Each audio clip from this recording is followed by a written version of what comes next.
بسم اللہ الرحمن الرحیم۔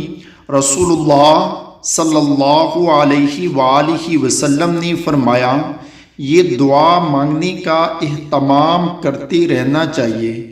حضرت علی رضی اللہ تعالی عنہ سے مروی ہے کہ حضرت جبرائیل علیہ السلام تشریف لائے اور کہا، اے اللہ کے رسول صلی اللہ علیہ وآلہ وسلم، اگر آپ یہ پسند کرتے ہیں کہ دن رات خدا کی عبادت کا حق ادا کریں تو یہ پڑھا کریں، اللہم لک الحمد حمدا کثیرا خالدا مع خلودک ولک الحمد حمدا لا منتہى لہ دون علمک وَلَكَ الْحَمْدُ حَمْدًا لَا مُنْتَهَى لَهُ دُونَ مَشِيَّتِكَ وَلَكَ الْحَمْدُ لَا أَجْرَ لِقَائِلِهِ إِلَّا رِضَاكَ۔